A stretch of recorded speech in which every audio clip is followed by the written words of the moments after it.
Buenos días, bienvenidos a esta segunda jornada del séptimo encuentro global de farmacia hospitalaria que organiza Redacción Médica con el auspicio de la Sociedad Española de Farmacia Hospitalaria. Vamos a comenzar hoy con una nueva sesión de jornadas. Por ello toca agradecer al comité organizador, formado por miembros de la cita de sociedad científica, que hayan conseguido unas ponencias de tanto nivel, y también agradecer a los patrocinadores que en buena medida también nos permiten estar hoy aquí en este plató de Redacción Médica. Ellos son Alexion, Beijing, Boehringer Ingelheim, Gilead, MSD y Organa. Recordarles que todas las actividades que se van a organizar a lo largo de esta jornada de mañana de viernes las podrán ver a través del canal oficial de YouTube de Redacción Médica, también a través de la plataforma Zoom para los que se han suscrito a seguir este séptimo encuentro global, y que por supuesto, y de hecho desde ayer, ya pueden leer noticias sobre este encuentro en nuestro periódico, en Redacción Médica. Vamos a comenzar, por tanto, con la primera mesa. Es una mesa donde se va a analizar los retos a la hora de evaluar y seleccionar medicamentos. Es una mesa que va a moderar José Antonio Marcos, que es el tesorero de la Sociedad Española de Farmacia Hospitalaria y que también es farmacéutico especialista de la unidad de Día de Oncología del Hospital Virgen Macarena de Sevilla. Buenos días a todos y bienvenidos a los que estáis aquí presencialmente, a los que nos ven a través de la pantalla, a este segundo día de este séptimo encuentro global de farmacia hospitalaria. Quiero agradecer a Redacción Médica por organizar este evento y por dar visibilidad a la figura del farmacéutico hospitalario y, cómo no, sumarme a los agradecimientos a los sponsors, porque sin ellos no sería posible la realización de este evento. Bien, vamos a comenzar con esta mesa que, como se ha comentado, se llama Retos en la selección y evaluación del medicamento. Y como todos sabrán, dentro del plan estratégico de la SEF, que estaba dividido en 5 líneas estratégicas en referencia a las 5 vocales, la línea E, que hace referencia a la evidencia, uno de sus proyectos finalistas era el mantenimiento de las competencias básicas. Competencias básicas como era la selección y evaluación del medicamento. Entendíamos que es una de las competencias que tiene que tener el farmacéutico en su práctica diaria, y aquí vamos a analizar esos retos que tiene actualmente la evaluación y selección de medicamentos. Y para ello contamos con 2 grandes profesionales, y en este caso diría que amigos, y que nos van a ayudar a identificar esos retos. Por una parte tenemos a Jesús Francisco Sierra, que bueno, su nombre artístico, si me permite la expresión, que Sierra, es jefe de sección del área de uso racional de medicamentos del Hospital Jerez de la Frontera, y que para nosotros creo que es un referente en el tema de la evaluación de medicamentos. Además, quiero aprovechar desde aquí y agradecerle públicamente esa labor divulgativa a través de redes sociales, que en muchos casos, por lo menos el mío, pues nos arroja mucha luz en esa práctica diaria. Y por otro lado, y parece que lo estoy presentando como si fuese un combate, nada más lejos de la realidad, tenemos a Mario García Gil, jefe de servicio del Hospital Universitario Fuenlabrada, farmacéutico oncólogo en sus inicios, donde coincidimos y nos conocimos, pero que está teniendo una trayectoria quizá exponencial en su actividad gestora e innovadora, ¿no?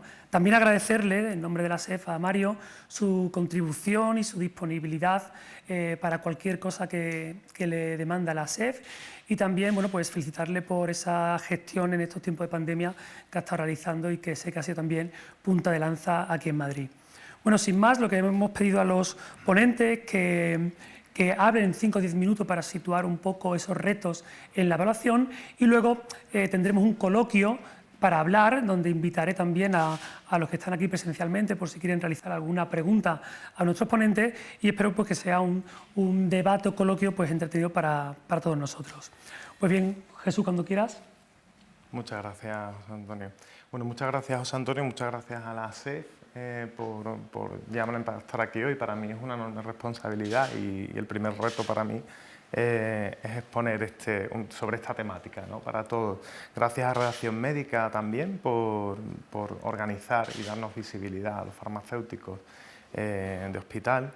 Y bueno, sin más, yo voy a intentar hacer el cómo, lo que para mí es el principal reto, que es el cómo vamos a hacer intentar hacer una traslación desde la evaluación de medicamentos, algo que consideramos que podía ser solo para unos cuantos, ¿no?, como creo que se podría llevar al terreno a que todos los farmacéuticos de hospital y todos los profesionales sanitarios se impliquen en esta herramienta, ¿vale? Porque yo lo considero una herramienta y creo que es lo que tenemos que intentar que sea.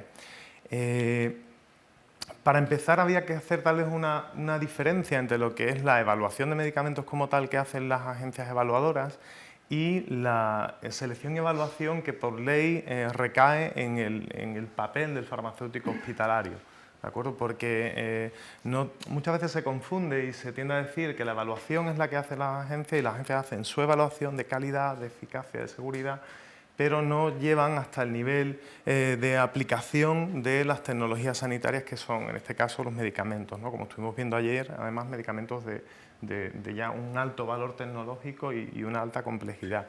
Esto es un papel del farmacéutico de hospital y tenemos que reconocerlo como tal y saber que es nuestra responsabilidad, ¿vale? Para mí, una de mis ideas, tal vez creo que es el principal reto. Hoy en día nadie se atrevería a cuestionar si un fonendoscopio es útil, o si un bisturí es útil, o si un glucómetro es útil.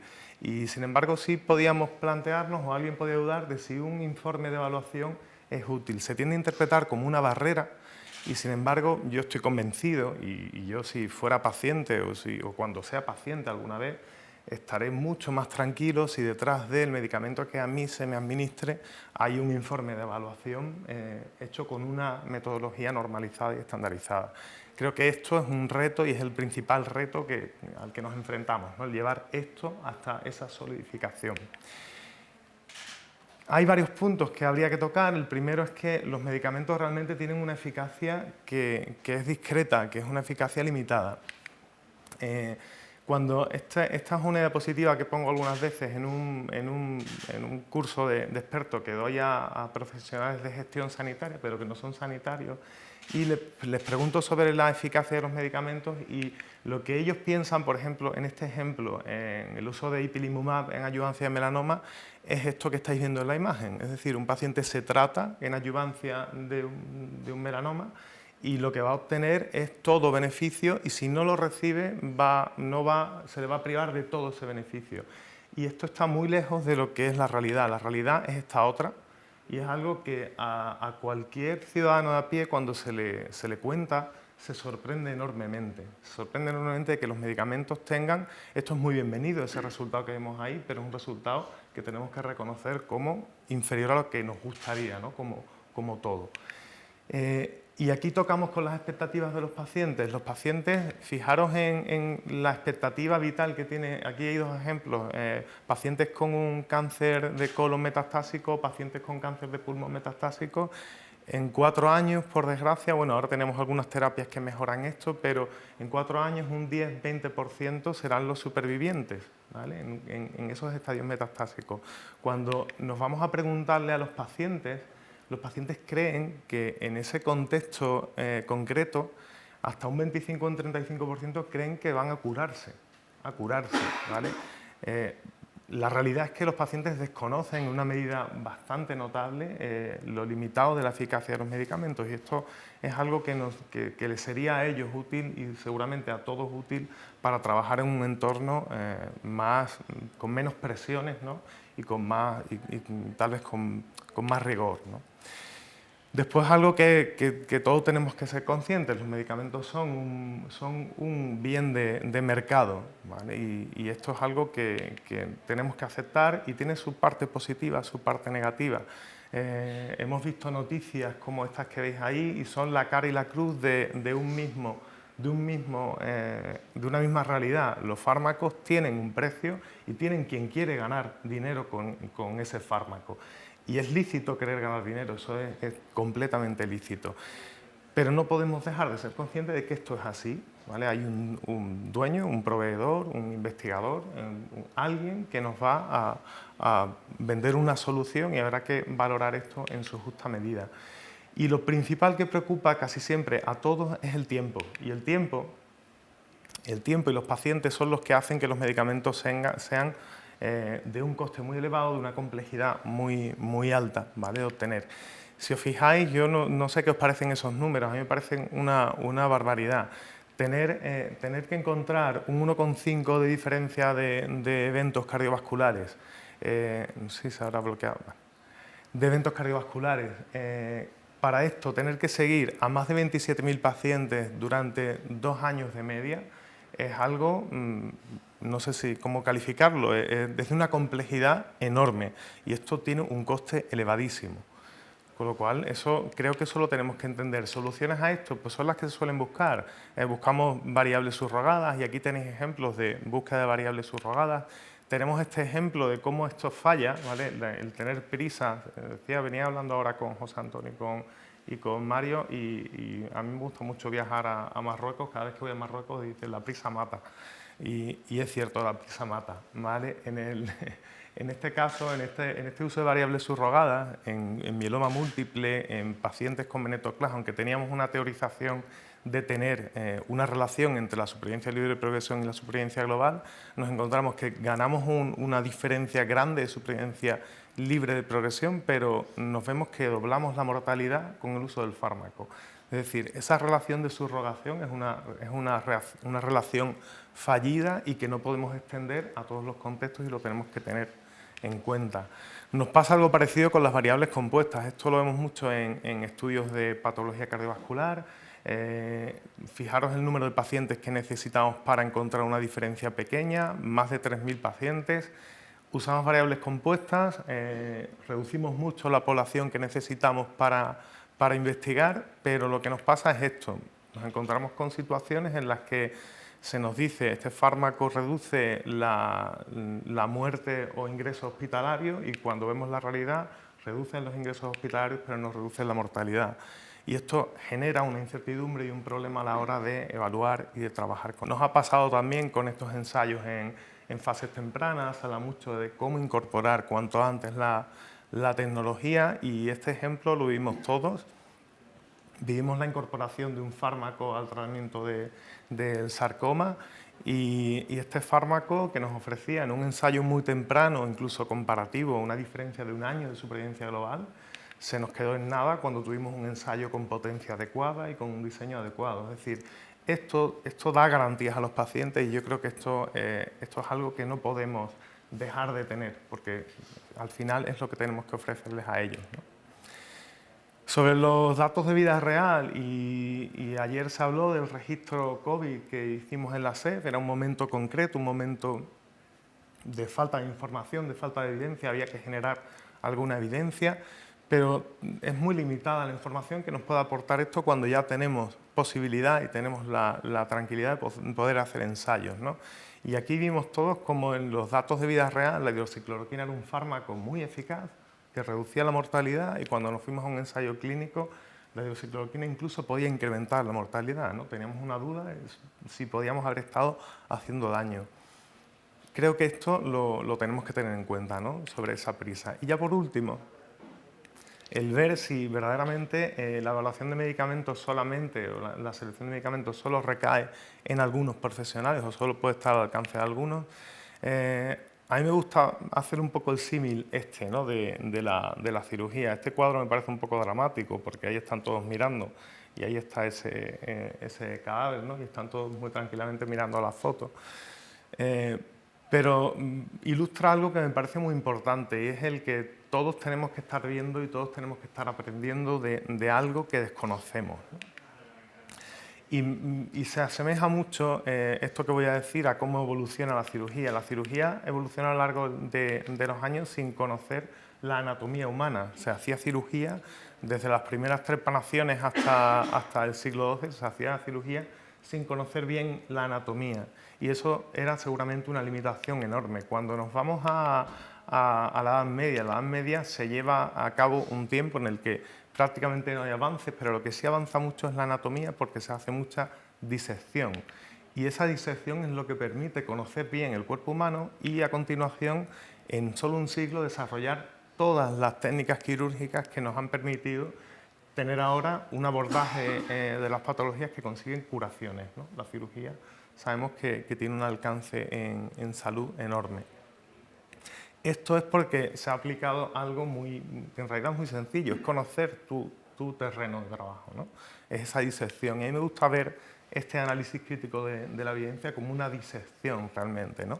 Y creo que es a lo que tendríamos que tender, a entender esto como una metodología y como una práctica sanitaria, una práctica de una especialidad como es la nuestra, la farmacia hospitalaria, que además tiene un amplio conocimiento en esto.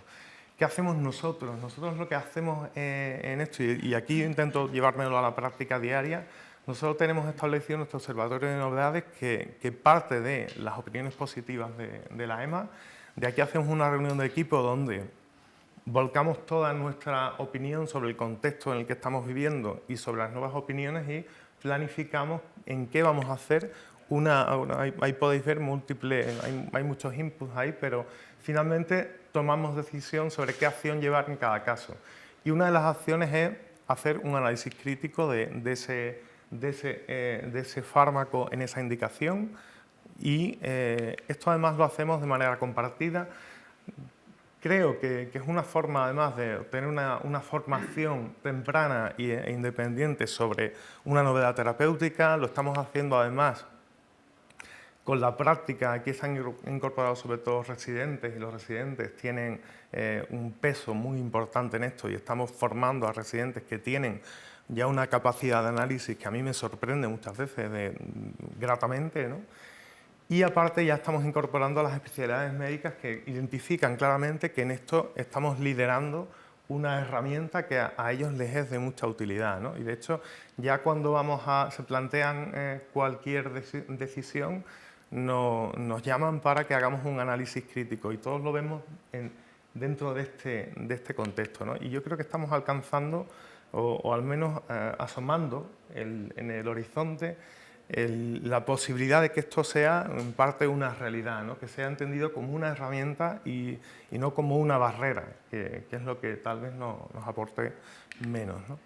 Y hasta aquí, José, me diste 10 minutos, creo que me puedo haber extendido un poco más.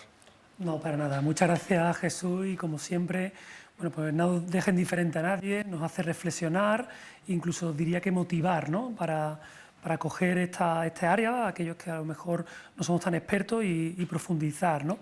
Bien, es el turno ahora de Mario. Mario, cuando quieras, pues tu turno. Gracias, José Antonio. Gracias a la SEP por contar conmigo para este encuentro de farmacéuticos y gracias a Redacción Médica por bueno, más allá de organizar, difundir y formar sobre las reflexiones y estos encuentros de farmacéuticos de hospital. La verdad que yo creo que es súper importante informar y difundir en este sentido. Es un tema que habla de retos y en ese contexto para mí la palabra reto requiere reflexión, visión y para ello yo creo que hay que rescatar los antecedentes, ¿no? Entonces, bueno, yo cuando me invitó a participar en este reto, es decir, joder, estoy con Jesús Sierra, es un gran reto estar aquí sentado. Entonces, bueno, yo lo que sí que he querido reflexionar y que me sorprende porque Jesús ha ido muy hacia dónde vamos y que yo creo que ha empezado a plantear esa visión. Yo creo que hay que reflexionar sobre los antecedentes, de dónde venimos. Yo creo que venimos de ejecutar algo que los profesionales sanitarios, sobre todo del sistema público, tienen que ejercer, que es un proceso, el de la evaluación y la selección, es un proceso que tiene que ser riguroso, que tiene que ser transparente y que tiene que dar una fiabilidad en el manejo de una herramienta tecnológica como es el medicamento y donde tiene que generar un compromiso. Y creo que lo vemos, el cuerpo de conocimiento y de capacitación que ha generado la farmacia hospitalaria ha adquirido un nivel de madurez. Vemos el horizonte y creo que ahora mismo, a través de los grupos de trabajo de la sociedad, pero sobre todo el salto a cómo nos hemos ubicado en el Ministerio y el valor que hemos aportado a los IPTs, yo creo que esto nos dice dónde estamos, ¿no? Entonces, es decir, con estos antecedentes creo que el punto de reto es complejo, porque creo, insisto, que hay una madurez muy importante en ese sentido. Yo creo que lo que importa ahora es hacer, y lo ha dicho Jesús, para mí me ha robado la palabra, que era la de un reto translacional.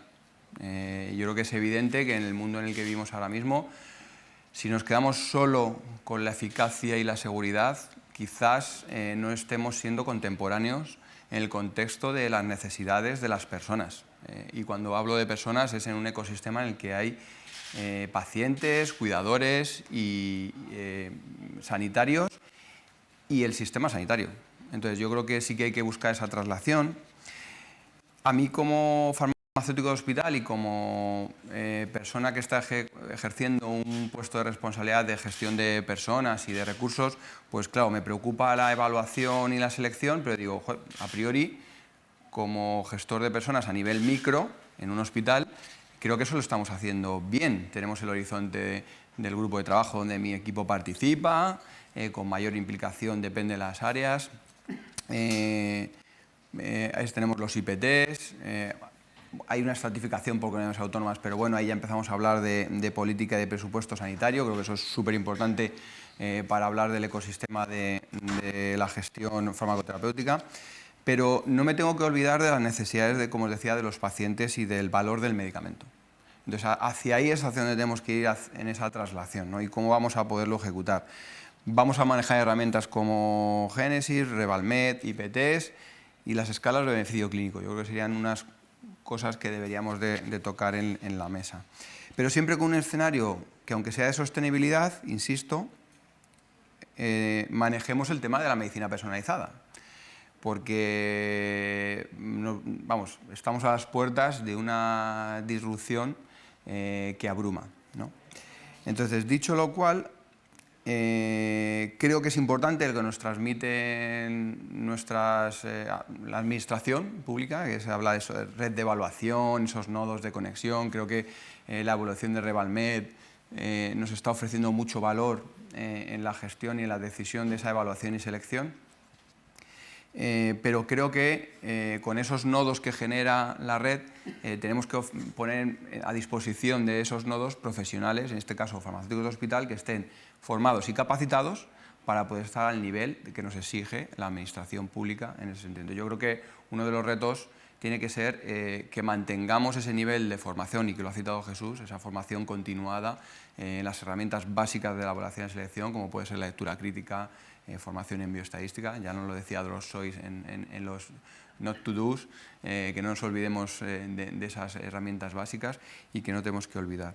Entonces tenemos que empezar, creo que otras de las herramientas son los protocolos terapéuticos en los hospitales a nivel micro. Entonces, para tampoco ya enredarme mucho más, creo que una de las cosas que tenemos que abordar en esa traslación es qué rol van a tener las comisiones de farmacia en todo este ecosistema, que yo creo que es donde de forma transversal a los farmacéuticos de hospital, más allá de los que esos farmacéuticos que son muy potentes en la evaluación y la selección y que están ya participando a nivel autonómico y ministerial, ¿qué vamos a hacer todos los farmacéuticos hospitalarios en esas comisiones de farmacia? Hay que redefinirlas, hay que reenfocarlas. ¿Dónde va a estar y cómo vamos a posicionar el valor del medicamento?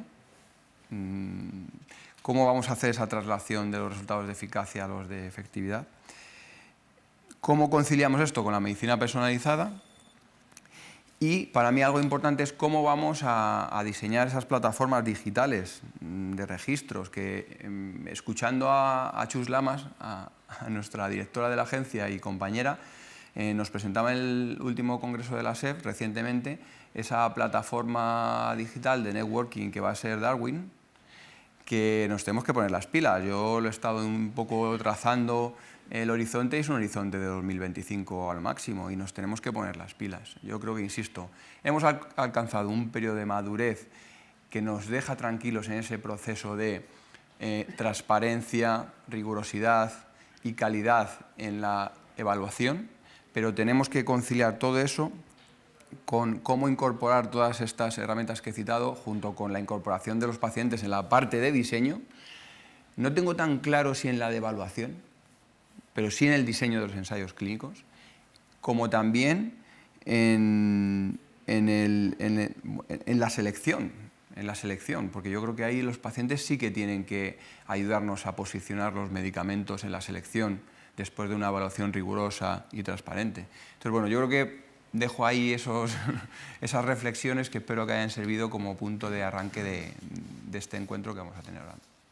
Pues muchas gracias, Mario, pero Bueno, creo que has lanzado muchas preguntas y debería lanzarlas yo, Mario. Pero bueno, vamos a intentar a tocar algunos temas que, bueno, lo habéis sacado los dos, ¿no? Se ha hablado de pacientes, se ha hablado de evaluación, de tiempo, y por ir un poco por parte, ¿no? A mí me ha gustado la frase que ha dicho Jesús, ¿no? Del tiempo mata, ¿no? De que a veces pues, las necesidades nos hacen que tomemos ciertas decisiones que, bueno, que están llenas de incertidumbre, ¿no? Él ha comentado el tiempo para demostrar eficacia. Cada vez estamos más acostumbrados a que nos llegan fármacos en fase cada vez más temprana. Todo esto es lo que nos genera es mucha incertidumbre, ¿no? Tú, Mario, como jefe y Jesús como técnico experto en la evaluación, ¿cómo podemos gestionar esa incertidumbre que nos llega por nuevos ensayos o nuevos diseños de estudios, ¿no? Tenemos ahí los umbrellas, tenemos diferentes diseños, tenemos pues estas fases 2 que nos llegan, que nos lo reclaman. ¿Cómo podemos gestionar esa incertidumbre? A ver, yo, para empezar, a mí la primera preocupación está en esto que he dicho antes, ¿no? El cómo ofrecer garantías a un paciente de un resultado que sea el que el paciente quiera. Esos nuevos diseños, si dan garantía de que el resultado, o sea, de que administrar el fármaco va a llevar a obtener ese resultado, será bienvenido. Lo que sí debemos huir es de aplicar ningún tipo de diseño o ningún tipo de dato temprano a situaciones que no requieren esa prontitud, ¿vale? Me parece que hay que hacer una diferenciación entre lo urgente y lo que es importante pero no es urgente. ¿Vale? Yo puedo tener situaciones que pueden ser mejorables, puedo tener insuficiencia cardíaca, puedo tener situaciones que son claramente mejorables. ¿Tengo que asumir resultados tempranos o basados en diseños que no me ofrecen todas las garantías? Probablemente no, probablemente todavía no, ¿vale? Dependiendo también de la magnitud de la situación. Mira, algo así vivimos con los CAR-T. Los CAR-T lo estamos utilizando, salieron en un contexto que eran pacientes en una patología de mucha gravedad, de una mortalidad clara, ¿no? Y de refractariedad a todo y pocas alternativas. En ese contexto, asumir o aceptar la incertidumbre que nos da un estudio con un solo grupo, pues bueno, pues puede ser aceptable, pero esto no lo podemos aplicar a otros contextos. Yo no lo puedo llevar a un contexto de primera línea de otros tumores que sí tengan otras alternativas de tratamiento.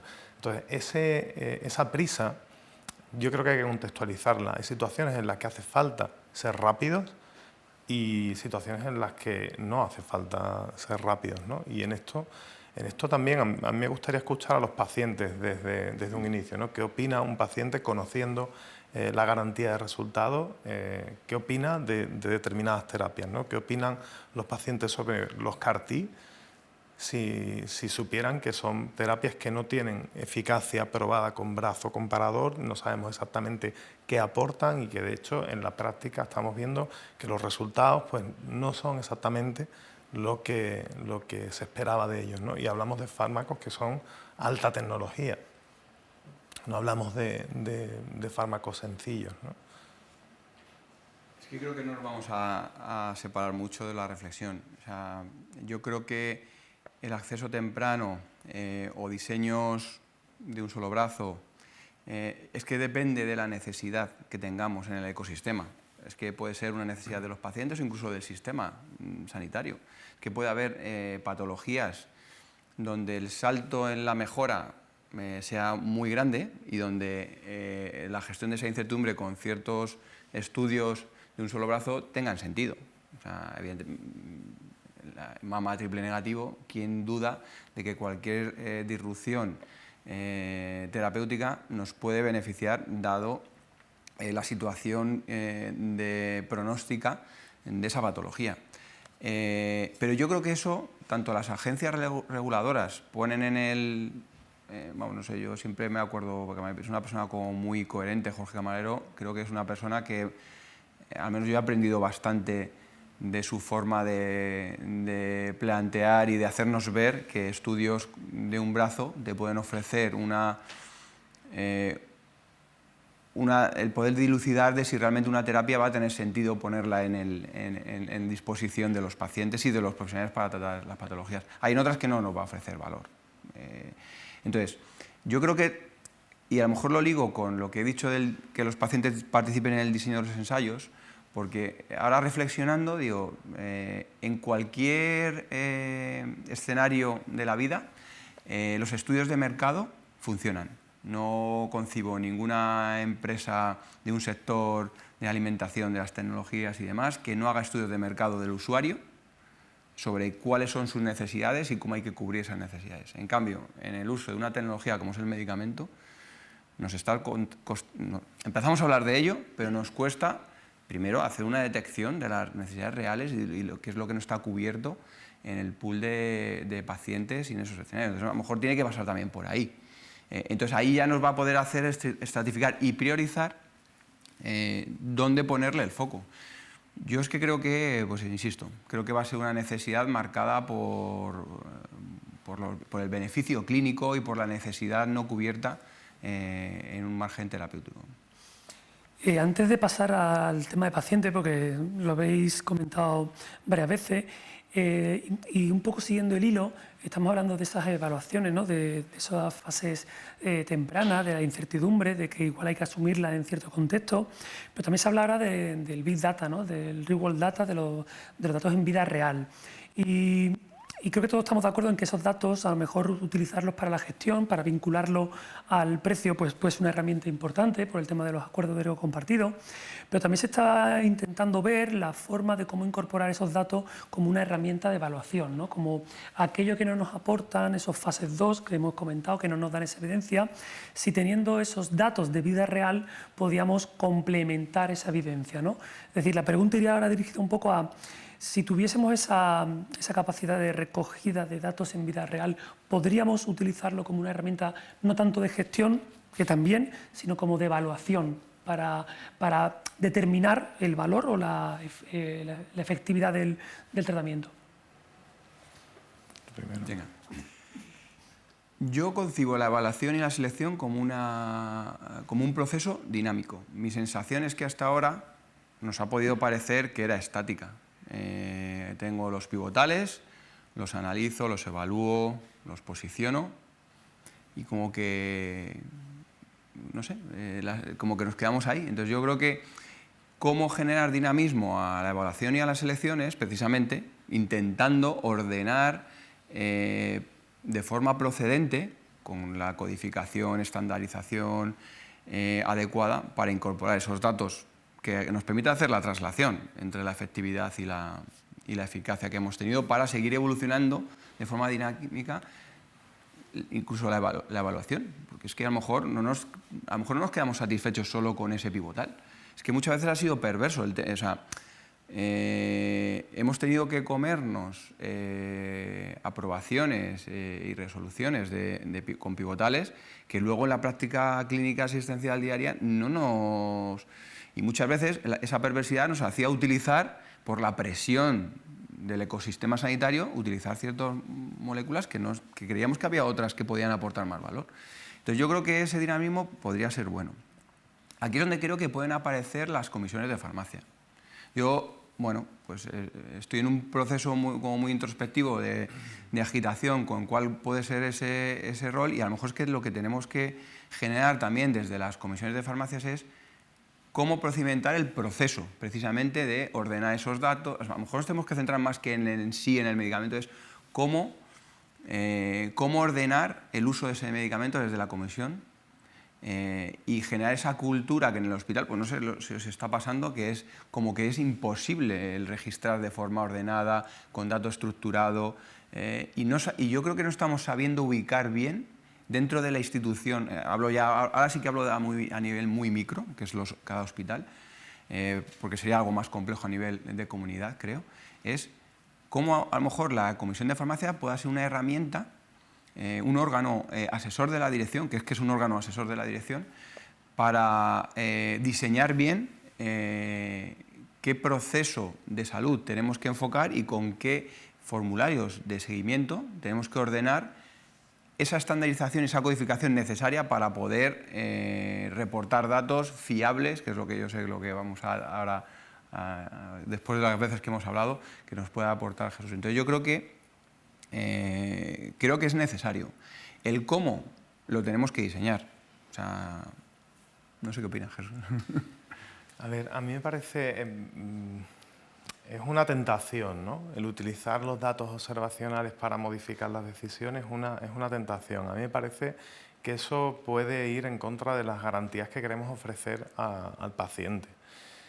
Si hay ensayos pivotales mal diseñados, es un problema que padecemos, pero no es una responsabilidad nuestra. Se han hecho mal y deberíamos ir a intentar que se hicieran bien.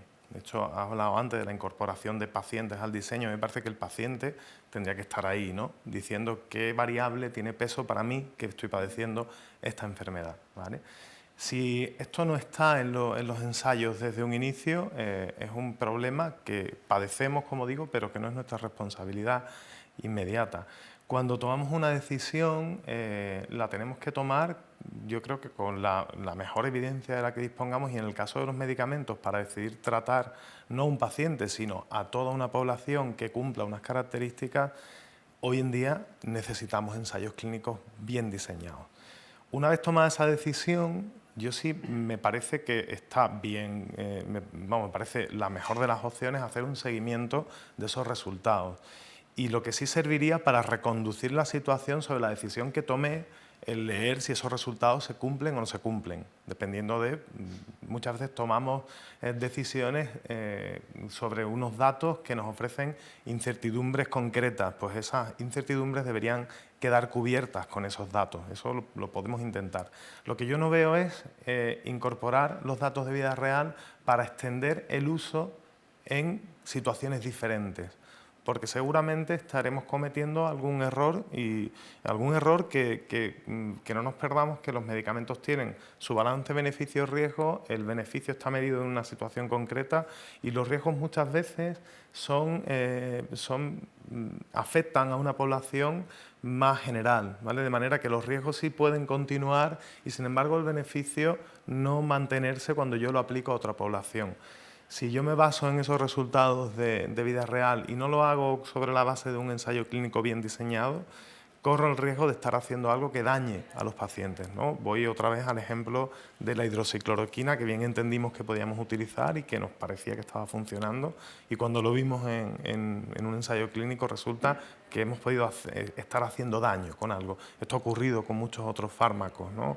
Ha ocurrido con la aspirina en prevención primaria de enfermedad cardiovascular, ha ocurrido con otros fármacos. Y de hecho cuesta mucho ahora dejar de tener esa práctica en el tema COVID, porque ha ido todo muy acelerado, asumir terapias, quitar terapias ha ido muy acelerado, pero en la práctica habitual, el que alguien que ha estado utilizando aspirina como prevención primaria, o sea, el tómate una aspirina infantil a diario, que esto se deje de hacer ahora que sabemos que no funciona, que no aporta nada, es algo que a muchos les cuesta, porque es mi práctica que yo he hecho toda la vida. Entonces, yo me cuidaría mucho de tomar decisiones, modificar lo que he decidido con una buena base de conocimiento. Se puede leer lo que está ocurriendo con esos estudios observacionales y con eso utilizarlo como feedback, ¿vale? Otra cosa que a mí también me inquieta es lo de las comisiones de farmacia que estás comentando, y me inquieta porque todo el mundo percibe que cada vez tienen menos utilidad como comisión clásica de farmacia, ¿no? Como comisión, las comisiones de farmacia en su origen han servido, aunque tenían muchas otras funciones que no hemos utilizado, pero han servido para decidir si incorporamos, no incorporamos o si sacamos un medicamento de la guía farmacoterapéutica de un hospital. Y tiene otras muchas funciones. Yo creo que esa función hoy en día está muy venida a menos, y está venida a menos, lógicamente, por todo lo que se está generando a partir de los informes de posicionamiento terapéutico. Creo que los informes de posicionamiento terapéutico han madurado de una forma excepcional y que hoy en día contamos con verdaderas herramientas de evaluación y estoy seguro que en un futuro muy cercano vamos a tener mejores herramientas aún. Y tal vez a las comisiones de farmacia les corresponde un poco más hacer esa monitorización, ¿no? Esto que estabas hablando, yo esto lo he estado hablando hace poco con mi director médico, el cómo podemos transformar la comisión de farmacia en un observatorio de qué está ocurriendo con la farmacoterapia en nuestros pacientes, ¿no? Con esos resultados, más que en si usamos o no usamos un fármaco. ¿vale? Yo creo que puede ser un órgano muy interesante, porque yo creo que esto, para yo poder generar dinamismo, que es lo que yo pido en esa evaluación y en la selección, que sea dinámico, tiene que tener un efecto de rueda, ¿no? O de cadena de transmisión, que genere movimiento y evolución. Quizás pudiera ser un buen órgano de comunicación, de retorno hacia la Agencia Española del Medicamento. Lo mismo que, no sé, yo es que a lo mejor es por el periodo COVID que es donde más he interlocutado con la agencia a nivel de intentar posicionar soluciones en el contexto del COVID, ¿no? En mi hospital, de poder hacer como promotor del hospital, con investigadores, todos del hospital, hacer un fase 2. Es que eso era, vamos, a mí me lo dicen hace 5 años y digo, no es posible en mi hospital. Entonces, ¿por qué no, si tiene la agencia ese órgano de asesoría al diseño de ensayos clínicos, por qué no? Y yo creo que va por ahí lo de Darwin. Más allá de que sea una plataforma, también pedirán en la EMA que en el retorno y en el diseño de esas plataformas donde queden registrados y se haga un análisis de datos con contexto Big Data de lo que estamos haciendo, ¿por qué no la agencia nos pudiera ayudar a ejecutar esos procesos de evaluación dinámica de las tecnologías? Y yo creo que a lo mejor también, y me has hecho recordar una cosa, estamos hablando mucho, y ayer lo hablábamos en la cena, de la desprescripción, ¿no? Vuestros comités de polimedicados, donde de forma colaborativa y regida por un comité, somos capaces de hacer desprescripción. ¿Podremos llegar en algún momento a poder hacer deselección? ¿Tendrá que haber comités maduros que generen con la evidencia adecuada y con el rigor y transparencia adecuada hacer deselección y evaluación? Si me permitís, creo que está siendo interesantísima la mesa, pero me están comentando que hay preguntas, con lo cual creo que está siendo muy interesante. De todas maneras, invito a los que están presentes, por si quieren lanzar alguna pregunta también, pero creo que nos van a pasar una pregunta desde el exterior. Y antes de terminar, porque ya empezamos a estar en la fase final, sí que me gustaría tocar el tema de pacientes, que no se nos olvide, porque creo que es importante, ¿no? Pero no sé si ahora van a conectar con la pregunta. ¿Continuamos? Vale. Pues entonces aprovechamos y tratamos el tema de pacientes. A mí me ha gustado mucho una diapositiva que ha puesto Jesús sobre las expectativas que tenía el paciente de su tratamiento, ¿no? De que podían tener hasta una curación, cuando realmente a lo mejor el medicamento no iba a ofrecerle eso. Lo que veo ahí es poca información, ¿no? De cara al paciente por parte del equipo asistencial, donde nos incluimos, que quizás no hemos sabido expresar o comentar o explicar realmente ese beneficio real de esa innovación, ¿no? Y cuando hablamos de innovación, pues siempre intuimos que va a ser un fármaco con unos grandes resultados. Dicho esto, también se habla de incorporar al paciente en la toma de decisiones. Y aquí lanzo como dos preguntas, ¿no? ¿Cómo podemos incorporar al paciente en la toma de decisiones si vemos ese gap en cuanto a lo que puede esperar y lo que va a obtener? Y luego también se hablaba mucho de incorporar al paciente en las comisiones, en la evaluación y selección de medicamentos, ¿no? Con todo esto, ¿no? ¿Qué opináis? ¿Cómo podemos incorporar al paciente en esa toma de decisiones? Si hay que incorporarla o no. Y un paso más ya sería incorporarlo a la evaluación. Habéis comentado ya un poco cosas de los ensayos, ¿no? Pero ¿cómo veis el tema ese? Para mí el punto fundamental, y hay una gráfica que pone Vinay Prasad, que es un oncomatólogo que es muy crítico con la evidencia que se genera, sobre todo en oncohematología, y él pone una diapositiva muy sencilla, es un gráfico de una relación inversa entre la relevancia clínica de un resultado y el tiempo que nos podemos llevar discutiendo sobre si asumimos o no asumimos esa intervención. ¿Vale? Yo creo que en eso los pacientes nos pueden ayudar mucho. O sea, para mí la parte fundamental en la que el paciente puede aportar es en darnos los inputs sobre qué resultados espera él encontrar en una opción de tratamiento. Eso sí creo que nos puede llevar a tener una herramienta útil para entendernos entre todos, para entendernos en esa toma de decisiones, que siempre parece que hablamos lenguajes distintos cuando el lenguaje se puede unificar, solidificándolo en medir qué objetivo es el que tenemos, ¿no? Esto tiene que ver con esto de las escalas de ESMO que hemos estado hablando antes. Desde que ESMO decidió aplicar unas escalas de relevancia clínica a los fármacos que iban surgiendo, todo es bastante más fácil. No son escalas perfectas porque, bueno, pues es muy difícil llevarte un proceso complejo de evaluación a emitir un número. Eso es algo tremendamente difícil, y simplificar no es la mejor de las ideas, pero el poder al menos hacer una gradación sobre el valor terapéutico, el beneficio clínico, lo que aporta a un fármaco, sí nos puede hacer establecer una priorización. Y en esa gestión del tiempo que necesitamos, en esa prontitud que necesitamos a veces, es útil saber que un fármaco que tiene una valoración por ESMO 2 o 1 no me merece mucha atención de momento.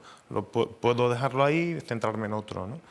Para mí, en eso, los pacientes son importantes. Creo que el paciente, y creo que es la principal figura en esto, o sea, en decir qué es importante para mí. De hecho, cuando estamos haciendo evaluación de medicamentos y valoramos una variable, lo que yo desde siempre me he preguntado, este sería el resultado que yo querría tener en esta situación, y es algo que te orienta mucho sobre si verdaderamente es o no es ese resultado. Lo que pasa es que eso lo debe decir un paciente. Mi duda es en esto, qué paciente y en qué contexto, porque los pacientes tienen sus representantes y sus representantes tienen su contexto. Y entonces, con ese contexto, y cuando me refiero a contexto, me refiero a asociaciones de pacientes que habitualmente tienen su patrocinio, tienen su respaldo, muchas veces por parte de la industria farmacéutica que investiga fármacos para las enfermedades que les afecten.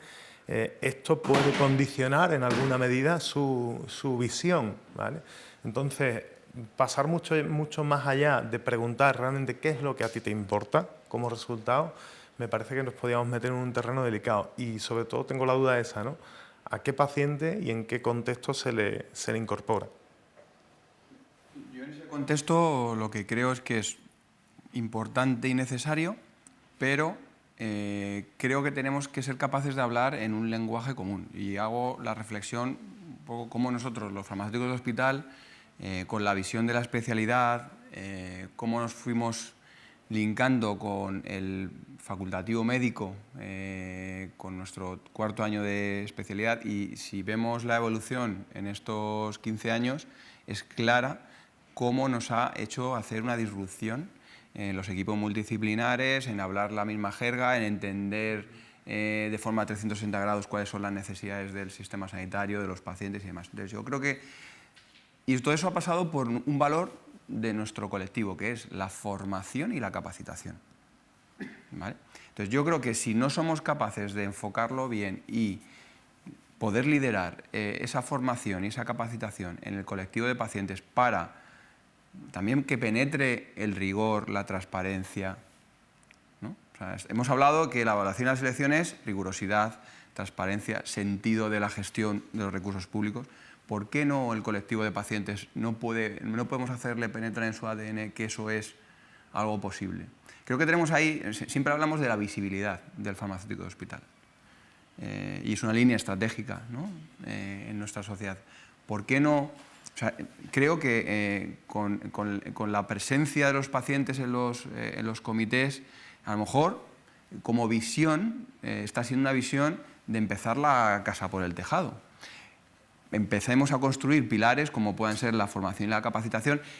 Ojo, no quiero decir profesionalización de los pacientes, pero sí que podemos llegar a un tejido más extenso para poder contextualizar y elegir bien qué personas, en este caso pacientes o cuidadores, en determinadas circunstancias y ecosistemas asistenciales, nos hagan falta para incorporar, porque llegará un momento que incluso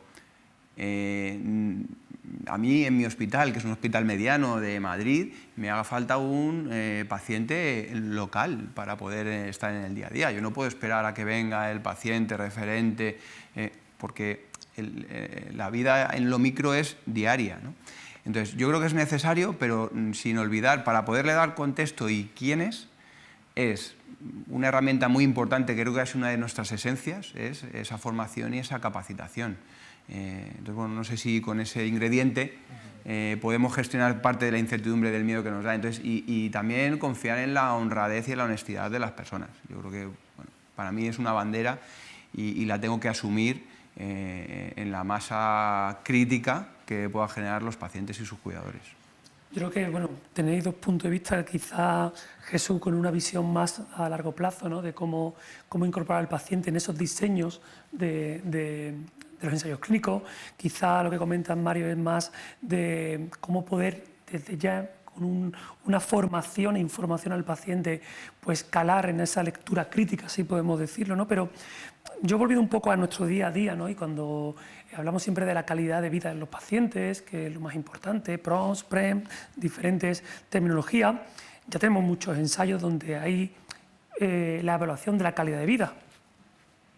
Mi pregunta es, ¿tenemos realmente en cuenta esos datos de calidad de vida en la toma de decisiones de la incorporación de esas innovaciones? No se tiene tanto en cuenta, porque supuestamente hay un ensayo donde nos está diciendo X, ¿no?, que mejora, que mantiene o que empeora. Pero ¿es un dato que realmente lo tenemos en cuenta o no en la evaluación? Decimos que lo tenemos en cuenta, pero nuestra práctica asistencial todavía nos está costando. Para eso hay que empezar a rediseñar nuestra forma de relacionarnos con los pacientes, y eso como es un hecho. Puedo entender que la necesidad de más personas en los equipos de farmacia para poder abordar esto es importante, ¿no? Pero yo entiendo que si no hay y no quiero entrar en el tema de la superespecialización y demás, pero no puede ser que 2 o 3 farmacéuticos sean los que aborden todas las consultas de atención farmacéutica o consulta farmacéutica, como queramos, cada uno quiera etiquetarla, porque para poder llegar a incorporar la calidad de vida tenemos que pasar tiempo con el paciente y tenemos que analizar otras esferas del uso del medicamento. Yo creo que ahora mismo nos falta bastante, porque la transversalidad de los servicios de farmacia a nivel nacional no nos permite eso. Punto número 1, por el tema del número de facultativos que somos en los equipos, no nos permite... o sea, yo tengo un ejemplo del otro día. O sea, en la zona de vacunación que estamos vacunando en farmacia, en el grupo 7, a mí me emocionó que el paciente que se iba a vacunar dijera que le habían dicho que se tenía que vacunar dentro del RNA mensajero con una y con otra, y no sé qué. Ese día vacunábamos con Moderna y decía, no, que la doctora Ana Ontañón me ha dicho que me tengo que poner la otra, y la doctora Ana Ontañón era su farmacéutica. Pues yo no dudé en que fuera Ana a hablar con él, le explicara, porque era su referente, y le convenciera de que era lo mismo en ese contexto. Entonces, ahí estamos gestionando, y ya me contó un poco la complejidad del caso. Entonces, a eso tenemos que llegar, y para poder evaluar variables tan sensibles como es la calidad de vida, tenemos que generar que el paciente tenga identificado muy bien a su farmacéutico, porque el ecosistema de evaluar la calidad de vida requiere otros momentos y otras herramientas que no sean el modelo que tenemos actualmente. O sea, yo creo que nos falta bastante. Y mira que yo suelo ser muy positivo pero creo que aquí hay que hacer autocrítica. El tiempo mata. Sí, el tiempo, sí. Y la falta de recursos en este caso también mata. Pues no sea por falta de actitud y disposición. Yo, si Mario no lo ve, imagínate. No, yo le veo toda esa dificultad. Mario habla también volvemos a leer o a ver lo que se está obteniendo, ¿no?, después de la decisión, es decir, a evaluar resultados, después de haber decidido si se incorpora o no se incorpora una opción terapéutica. El uso de este tipo de variables en ensayos clínicos para la toma de decisiones es algo que seguramente habrá que tener en cuenta y habrá que valorar. Son otra forma de medir y otra forma de dar valor a un resultado, ¿no? Y es importante. A mí el tema de la calidad de vida es siempre, yo no sé si alguna vez habéis hecho una escala de medida de calidad de vida. Depende de muchas cosas y es algo que tiene un valor que yo veo relativo, porque depende de en qué momento hayas contestado todo el cuestionario que se te hace. Entonces, darle a esa herramienta el valor para una decisión me parece algo complejo, porque la medición de calidad de vida es algo que no es nada sencillo, tiene una subjetividad enorme y hay que tener en cuenta muchas cuestiones metodológicas para poder hacer que eso sea una herramienta de decisión. Jesús, o Mari, perdona, creo que es una cosa que quiero, por lo menos porque lo opino así, ¿no? Lo que acaba de decir Jesús, creo que hay que diferenciar que no es que no sea importante la calidad de vida, sino que la herramienta con la que se mide la calidad de vida a veces no es la mejor, ¿no? Que muchas veces parece que cuando hablamos de calidad de vida, que si es importante o no en la evaluación, parece que como que no importa, no. La calidad de vida importa mucho. Lo que pasa es que las herramientas para medirla, pues a veces tienen esos sesgos o esas dificultades, ¿no? El problema es que la necesidad viene de la mano de la subjetividad. Entonces, ¿cómo conciliemos la necesidad individual y la colectiva? También, o sea, es que esto es muy complejo. Yo es que, no sé, si estamos hablando de necesidades no cubiertas de los pacientes, es que son subjetivas. Es que es que va a ser muy difícil no quitarle el punto de subjetividad. Pero bueno, somos resilientes y... Bueno, hay una amalgama de variables subjetivas, ¿no? Pero hay variables bastante objetivas. Un paciente con cáncer de colon metastásico quiere vivir más, ¿no? Quiere vivir más o mejor.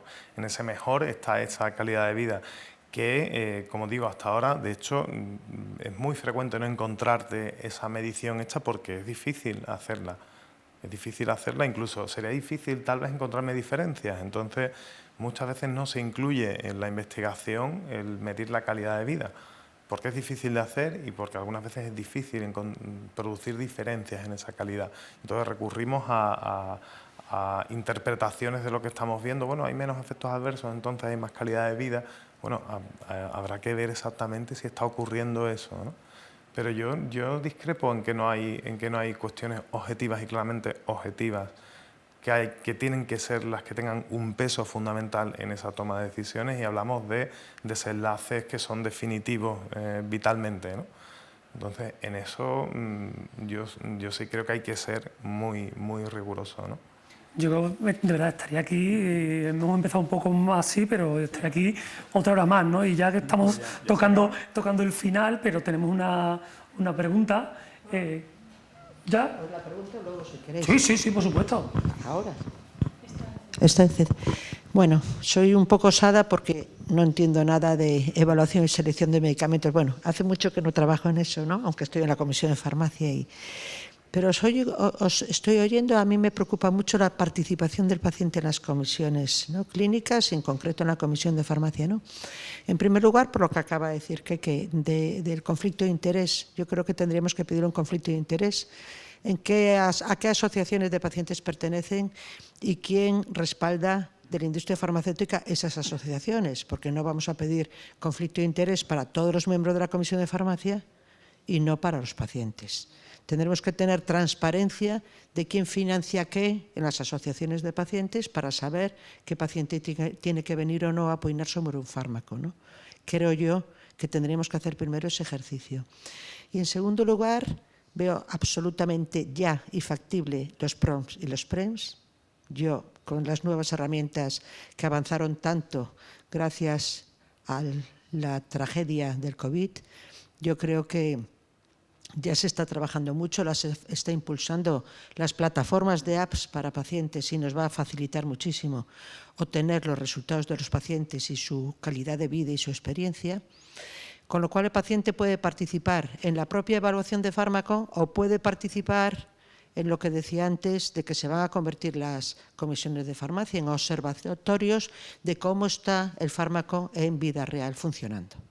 Entonces, pueden empezar y nos están empezando a ayudar en el post-evaluación, contándonos cómo se sienten, y a lo mejor esos pacientes que participan en PROMS y en PREMS pueden constituir la cantera de pacientes que luego nos pueden ayudar en la selección.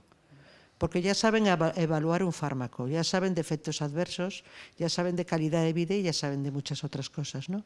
Y posiblemente tengamos que tener pues, pacientes, como tenemos los profesionales farmacéuticos por áreas clínicas, pues unas canteritas de pacientes por áreas clínicas. No todos pueden evaluar todo. Bueno, es para participar en el debate. Os felicito porque me parece, a mí me habéis enganchado y creo que voy a retomar este tema. Me ha encantado. Gracias. Pues vamos, viniendo de María Sanjurjo, pues bueno, pues muchísimas gracias por tu participación. Creo que estamos ya fuera de tiempo, pero no puedo dejar sin lanzar una pregunta que sí que os pido que seáis escuetos, por favor. Y es porque se ha hablado de, y vemos cómo la farmacia hospitalaria en los últimos años ha evolucionado de una forma exponencial, ¿no? Ya tenemos nuevas áreas de conocimiento, clínicas, urgencia, atención primaria.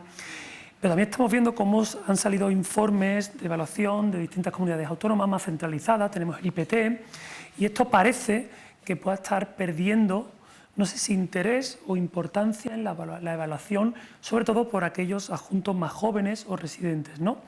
Mi primera pregunta, y repito que intento por favor que seáis escuetos, si percibís esa falta de interés por parte nuestra de farmacéuticos más jóvenes porque quieren como especializarse en áreas más clínicas, y luego qué iniciativas se pueden llevar a cabo para fomentar esa formación, esa lectura crítica. Y por favor, escueto. Yo, para adular a Jesús, nosotros desde, por ejemplo, la madrileña, en la acogida de los residentes que hicimos recientemente, les hicimos un taller de lectura crítica y eso nos ha servido para termometrar cómo ven y si lo consideran una necesidad. Y el feedback ha sido de que les atrae, les parece una herramienta importante y necesaria, y de hecho estamos diseñando un programa de formación en lectura crítica para los residentes y adjuntos jóvenes farmacéuticos madrileños. O sea, y todo liderado por Jesús y otros compañeros que nos van a ofrecer ese valor. Es decir, creo que hay cantera. A mí, la verdad que para mí es un honor y un orgullo el poder colaborar en esto. Esto salió además de los residentes, es decir, nosotros hicimos un checklist que ahora vamos contestando y hacemos de una manera relativamente sencilla el análisis de un estudio, y nació porque había que dar respuesta a una necesidad que planteaban mis residentes, ¿no? Que ellos querían acceder a esa lectura crítica, pero lo querían hacer en un formato ordenado y que les fuera a ellos fácil de aplicar. Entonces tenemos esas sesiones que hacemos con ese formato. El Hospital de Fuenlabrada, porque compartimos, una de mis residentes se fue a trabajar con Mario y empezamos a hacer en común esas sesiones online. Y bueno, pues ha generado una actividad a la que después se han incorporado también otros hospitales. También asiste gente del 12 de octubre y ha generado una actividad que nos enriquece a todos. Yo aprendo en todas las reuniones que tenemos porque es muy abierto y todo el mundo pregunta o plantea las dudas que tiene, y a mí me parece un caldo de cultivo muy bueno para ir asentando un conocimiento que es necesario en nuestra profesión. Hombre, yo creo que es fundamental, y no sé si sería osado decirlo, pero si me permite, Jesús, creo que esa actividad no se puede quedar en el Hospital Fuenlabrada, Jerez y alguno más, ¿no? Y desde la SED ya, bueno, hablamos con Jesús para intentar abrir ese campo y que llegue a la mayoría de los socios que estén interesados, ¿no? Con lo cual, esperemos que pronto podamos tener ese formato, ¿no? Es una gran noticia. Pues bueno, yo creo que por mi parte y por la parte de la mesa, yo creo que hemos tocado muchos temas, podríamos haber tocado más y profundizar mucho más, pero el tiempo es oro y como he dicho que el tiempo mata, así que por mi parte dar muchas gracias a Mario, a Jesús por la disponibilidad y bueno, y doy por concluida la mesa y nos vemos pronto. Muchas gracias. Gracias. Bueno, pues muchas gracias a los tres por esta mesa que, como decían los invitados, les ha enganchado mucho y eso es lo que también se pretende en estos encuentros. Vamos a hacer un receso de unos 20-25 minutos y volveremos en nada, ya les digo, así que no se desconecten.